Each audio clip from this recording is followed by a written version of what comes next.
Hey guys, welcome back to my YouTube channel. I'm Matt Wyatt, and today I want to talk to you about the new film that I went to go see. Is the Expendables 4.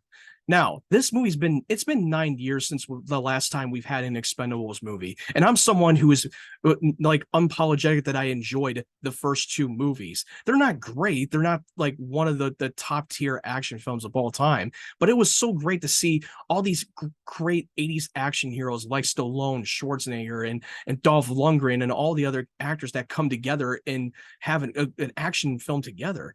The first movie had a little deep moments, even though it wasn't great, but it had a theme of regrets and the things that we could have done differently in a young age. The second film was really more about a revenge story, getting back to the ones that killed one of their own team. The third one, I did not like it as much. I thought it was a very mid film. There's some redeemable qualities. Mel Gibson was the best part of the movie as the main villain, but that's not saying much. But now when I found out they were doing another Expendables movie, I was like, really? You waited 9 years to do another film? Like, seriously? But I was willing to give it the benefit of the doubt because they were really going to come back. But then I saw the trailer and it looked terrible. It really did not look like I was watching the Expendables trailer. It looked really poorly marketed. I was not very hyped with the film. I knew I got a lot of negative backlash on the reviews, but I decided to see it for myself and see what all the fuss is about. And then after coming out of the theater, I will say, I do agree. This movie is complete, utter dog shit. Pardon my French. It's really one of the worst movie of the year so far. I hated Fast X. And for this movie, I'm like, wow, can't believe I'm saying this. This is worse than Fast X. The plot point in the story was so stupid. And the plot points didn't make any goddamn sense. The banter with the team was very weak. They got rid of a lot of the OG characters. They brought in new characters like Megan Fox or 50 Cent and a couple of people I don't know. And they were just there. The banter was not working with me. The jokes were not very subtle. It was completely horribly delivered. The writing felt like it was written for 12-year-olds, or someone in the writer room decided to smoke a bunch of crack and decided to write this movie and thought like, hey, let's just put it out.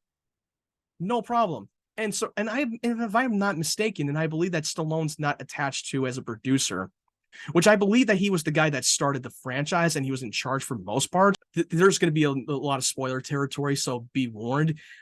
Even though I don't really care because this is the worst film of the year, so I don't really care if I spoil this movie. But you see a part where Stallone dies, gets blown up in the plane, and I was like, "What? They're really going there to having him kill off." I mean, I get that they want to add stakes, that a lot of characters that they can be in real danger, but I thought it was poorly executed. And the one thing that really bothered me that has lots of plot holes that didn't make any sense is when the Expendables team show up. But in the beginning of the movie, we see the actor who was in the Raid movies, who was supposed to be the main antagonist. You see him trying to steal and slaughter a bunch of people in Liba, in a facility. And then we cut back to the Expendables team in real time. At first, I thought this scene was made for the prologue and set up to the plot of the film and to push it further. But apparently, no, everything was happening at the same time. And then when they went on that plane, and I don't know how the hell they got there so quickly in about 30, like 20 to 30 minutes. That made no sense. I know I'm nitpicking this, but goddamn, I cannot believe that they did that stupid shit like this. Megan Fox's character, by the way, who is the love interest of Jason Statham, was terrible in this movie. Her character was so poorly written. The chemistry between her and Statham made no sense. We didn't need that love story. The chemistry was so flat. Her dialogue was atrocious. I couldn't stand it. Oh, yeah. And by the time that we see Jason Statham at the bar going through grief of Barney's death, guess who takes over as the leader of the Expendables? Megan Fox. And I was like, what the hell were you smoking? It made no sense. She was not on that mission with them. She didn't really do much. So why did she get to be the leader and not the OG of the teammates of the Expendables?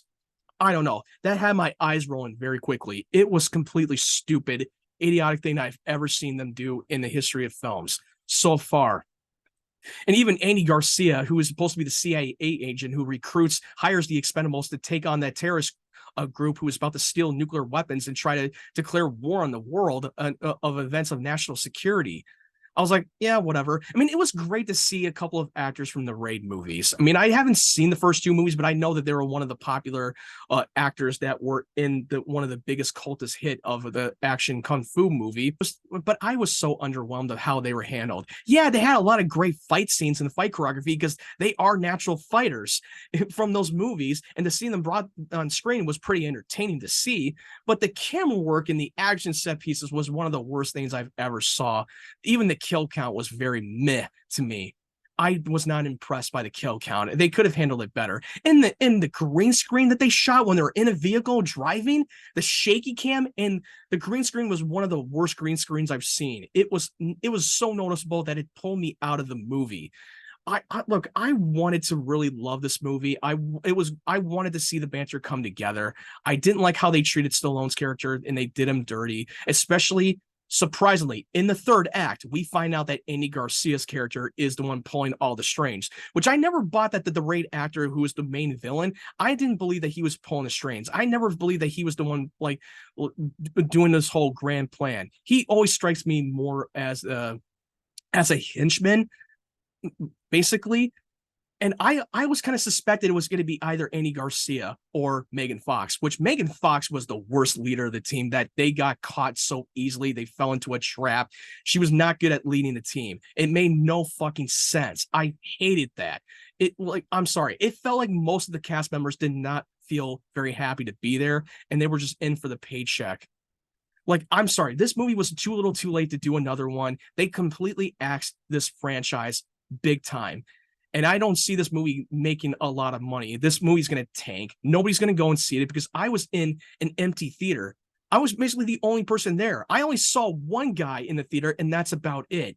That shows you that they're ready to give up on this franchise. And it was so bad that I'm ready for this franchise to be done. It was too little too late to do another movie.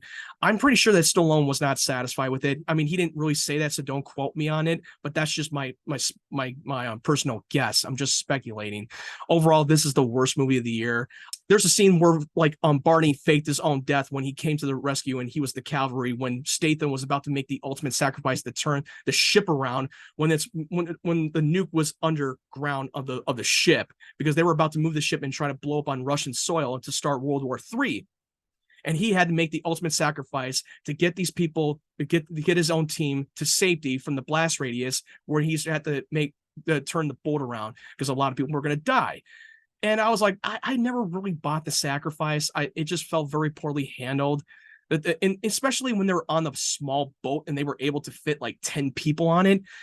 That really pulled me out of it, and it made no sense. Then when we get into the conflict between him and Andy Garcia, the way that they revealed him to being the main villain, the real villain who's pulling all the strings, was so dumb. His motivation was so weak.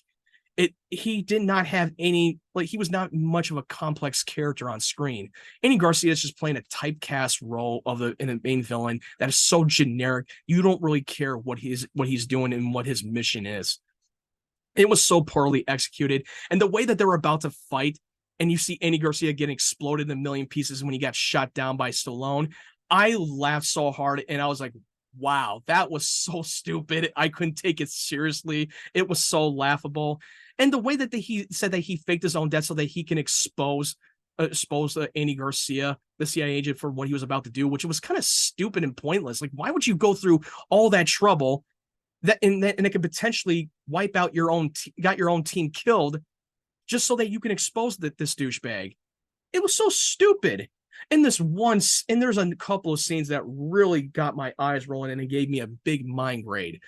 There was one scene in the bar when Stallone lost the bet of his lucky rain, and they were doing a thumb wrestling, which I thought was like, what? That was a stupid, oh, I was drunk. That's his best excuse. He lost his lucky rain and wanted Jason Statham to come in and help him. And that scene itself was so stupid. The ring that they had was on a dildo. So yeah, just to be warned, there's going to be a couple of dick measuring jokes in this movie that felt like, who really wrote this shit? It was so stupid that it nearly pulled me out of it again and again. And there's and there's another scene that really bothered me at the very end of the movie, that when he faked his own death, he grabs the other body that was earlier in the film the one that was beating up Stallone in the bar, used that guy as a decoy to fake his own death, and he jumps out of a helicopter with a fucking parachute. And I was like, did you literally just kill the civilian to fake your own death to use him as your decoy? And how did Statham did not see Barney jump out of the fucking airplane when it was in plain view, when it was about to get blown to hell? How did they not see him jump out of a helicopter, the plane? Makes no sense. It gave me a headache. And this is a quote from the pitch meeting, from the YouTube channel called Pitch Meeting. It's going to be super easily, barely inconvenience. I mean, there's a lot more I want to say, but overall, this is the worst movie of the year. I hated this movie. I would not recommend you rush out to see it in theaters. Not worth your time. It's an hour and 43 minutes that I will never get back, unfortunately. Now, have you seen the Expendables 4? What did you think of it? Did you enjoy it and didn't care and you wanted to turn your brain off to be entertained? But even though I would be shocked if a lot of you did like it for whatever the reason, but whatever, it's all subjective. But, or if you agree with me that this movie is a pile of dog shit and it was the worst film of the year, just jump down in the comment section below and leave me your thoughts. I would love to hear your opinion. It was completely a waste of time. It felt like that they made a parody of themselves on purpose, and that's unfortunate. The first 3 movies I will appreciate. Even though I didn't love the third film, I would still appreciate them, especially the first 2 movies. And like, this was a completely waste of time, and this is the movie that shouldn't have been released in the first place. But that's just my opinion. Now, and if you like this review, give it a thumbs up on my video, and subscribe to my channel for more videos to come. If you want to follow my social media platform, the link tree will be down in the description down below. I'm more active on TikTok, Twitter, Threads, and Instagram most of the time. But I also have a podcast that I'm co-hosting with Ryan Cam and 3D Jake called Small Talk. It's a Smallville rewatch podcast where we break down 3 episodes each week of Smallville, which Ryan Cam has not seen the show, so he's experiencing it for the first time, and it was a great time to see his reaction. We wrapped up season 1. We've already dropped the first episode on Ryan Cam's YouTube channel. I'll put the link down in the description down below so that you'll be able to find it. And if you want to watch the show along with us, for those of you who have not seen it, or if you have, you can watch the complete series of Smallville on Hulu. So that way you're caught up in that you can see it, be a part of this discussion. I highly recommend it. I enjoy being on that show. Definitely check that out. And I hope you guys have a great day, great evening, wherever you're from. And I hope you guys take care.